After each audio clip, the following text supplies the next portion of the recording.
गृह सुगम पोर्टल पढ़ा है? गृह सुगम पोर्टल नहीं पढ़ा? कोई बात नहीं। गृह सुगम पोर्टल, पहली बात तो भारत में हाउसिंग या आवासीय वित्त कंपनियां होती हैं, हाउसिंग फाइनेंस कंपनीज, जो बेसिकली आपको होम लोन वगैरह लेना होता है ना, तो वो कंपनीज ही बनी इसलिए हैं कि आपको होम लोन वगैरह प्रोवाइड करती हैं। ठीक है, housing finance companies, housing finance companies, इनको बोलते हैं गृह आवासीय वित्तीय कंपनियां। ठीक है, ये हम लोग पढ़ेंगे भी अभी, जब हम लोग शेयर मार्केट वगैरह पढ़ेंगे तो उसमें हम सेंसेक्स निफ्टी ये सब पढ़ते हैं, फिर एनएचबी रेजिडेक्स इंडेक्स वगैरह हम लोग पढ़ेंगे। ठीक है, तो भारत में आवासीय वित्तीय कंपनियां जो होती हैं, हाउसिंग फाइनेंस कंपनीज, इनको लाइसेंस देना, इनके ऊपर निगरानी रखना, ये किसका काम है? अरे हाउसिंग फाइनेंस कंपनी हो क्या? अरे नहीं यार, तुम लुटिया ही डुबो दोगे क्या? NHB, national housing bank. ठीक है, national housing apex body, housing finance की apex body, national housing bank. ठीक है, नेशनल हाउसिंग बैंक ये यही है जिसने गृह सुगम पोर्टल लॉन्च किया है। ठीक है, तो पहले सबसे इंपॉर्टेंट प्रीलिम्स के लिए हमारे बारे में एनएचबी। ठीक है, एनएचबी कैसे बनी है? ये नॉर्मल ऐसे बना दिया है या किसी अधिनियम से बनी है? किस एक्ट से बनी है? हाँ, तो है क्या, नाम क्या है? सही बोल, बिल्कुल से करेक्ट, सही बोल, ईयर को जानना चाहता हूँ मैं। हाँ, एनएचबी अधिनियम 1987, तो अधिनियम आया 1987 में, 1988 में बना है ये। एनएचबी अधिनियम 1987 से बना, चूंकि कानून से बना है इसलिए यह एक वैधानिक निकाय है, स्टैट्यूटरी बॉडी है। ठीक है, यह वित्त मंत्रालय के अंतर्गत आता है। देखो, एसबीआई मैंने पढ़ाया है ना क्लास में, बैंकिंग में। एसबीआई में पहले हिस्सेदारी किसकी थी? रिजर्व बैंक ऑफ इंडिया की, मेजॉरिटी स्टेक होल्डर था, राइट।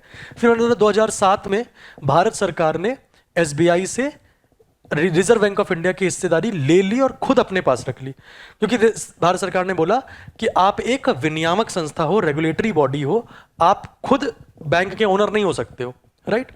वैसे ही एनएचबी और नाबार्ड, इन दोनों का स्वामित्व या जो ओनरशिप थी वो थी आरबीआई के पास। कब, किसके पास थी? आरबीआई के पास। 2019 में आरबीआई से ये ओनरशिप ले ली गई, एनएचबी और नाबार्ड दोनों की। तो एनएचबी इसलिए पूर्णतया भारत सरकार के वित्त मंत्रालय के अंतर्गत आता है।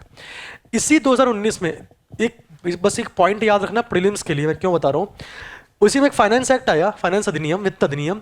उसमें क्या किया, हाउसिंग फाइनेंस कंपनी के लिए ही है ये, हाउसिंग फाइनेंस कंपनी के विनियमन की जिम्मेदारी एनएचबी की थी, लेकिन यह पावर अब दे दी गई है आरबीआई को। ठीक है, तो एनएचबी को लाइसेंस देगा, सॉरी, हाउसिंग फाइनेंस कंपनियों को लाइसेंस कौन देगा? एनएचबी।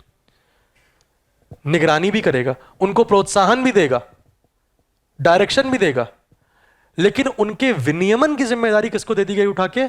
आरबीआई को। यह पॉइंट याद रखना 2019 के बाद। बात ठीक है? तो national housing body is the apex body, Bharat की शीर्ष संस्था है हाउसिंग फाइनेंस से रिलेटेड। ठीक है, एनएचबी ने यह पोर्टल जारी किया है, गृह सुगम पोर्टल। यह 3 लोगों के लिए है। किनके लिए है? मिलिट्री पर्सनल्स, सेना वालों के लिए, पैरामिलिट्री, अर्धसैनिकों के लिए, और तीसरा तुम्हारे लिए, सरकारी कर्मचारी, केंद्र एवं राज्य सरकार के। ठीक है, तुम बन जाओगे थोड़ा टाइम में, तो केंद्र एवं राज्य सरकार के कर्मचारी, इन 3 के लिए है। ठीक है, इन तीनों लोगों को लोन मिलने में आसानी हो, हाउसिंग लोन मिलने में आसानी हो, इसलिए इन्होंने एक गृह सुगम पोर्टल बनाया है। यह एक एग्रीगेटर प्लेटफॉर्म है, एग्रीगेटर प्लेटफॉर्म क्या होता है?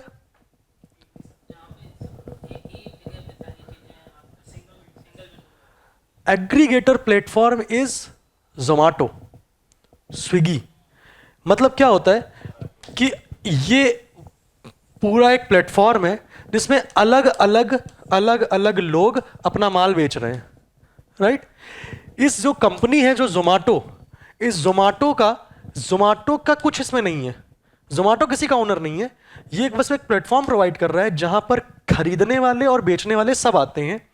जोमेटो एक निगरानी करता है, कंट्रोल करता है कि कस्टमर कोई दिक्कत होगी तो जोमेटो देखेगा।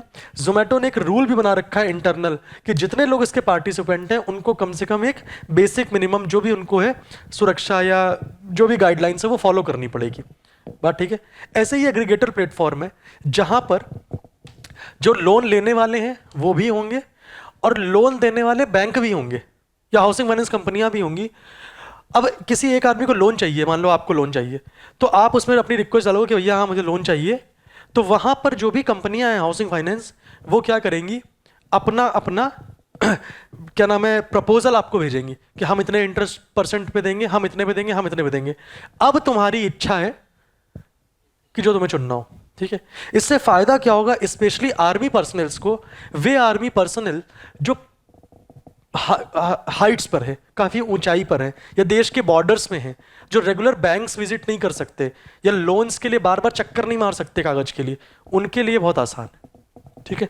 तो यह है भारत का गृह सुगम पोर्टल, ठीक है। इसमें लिख लो जल्दी से।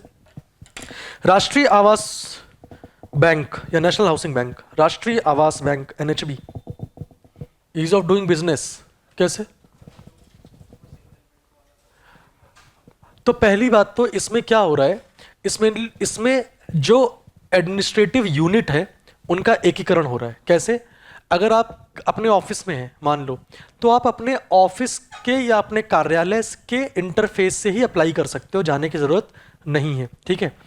उसके बाद आपको जो डेट एंट्री डालनी है अपनी डिटेल्स, वो डिटेल्स मिनिमम, लोन में दिक्कत ये होती है कि वो 1000 डिटेल पूछते हैं, है ना।